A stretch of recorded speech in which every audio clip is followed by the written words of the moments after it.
संघटनात्मक अनेक जबाबदाऱ्या यापूर्वी देखील त्यांनी पार पाडलेल्या आहेत आणि विधानसभेमध्ये एक अभ्यासू आणि आक्रमक अशा प्रकारचा आमदार म्हणून त्यांची प्रतिमा आहे।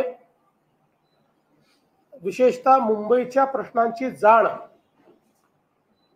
आणि ते प्रश्न सोडवण्याकरता जी काही कल्पकता पाहिजे ती देखील त्यांच्याकडे आहे आणि मला विश्वास आहे की आता निश्चितपणे येत्या काळामध्ये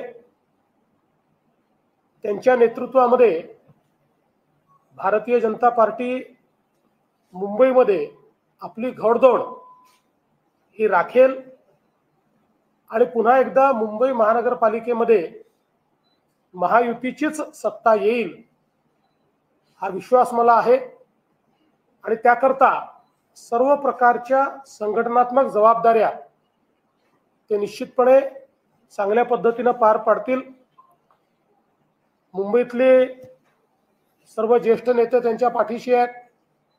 महाराष्ट्रातलेही सर्व ज्येष्ठ नेते, अध्यक्ष, पूर्व अध्यक्ष सगळे त्यांच्या पाठीशी खंबीरपणे आहेत। त्यामुळे मला विश्वास आहे की यावेळी त्यांच्या नेतृत्वामध्ये मुंबईत भाजपा एक नवीन रेकॉर्ड तयार करेल आणि त्याकरता श्री अमित साटम यांना मी मनापासून शुभेच्छा देतो।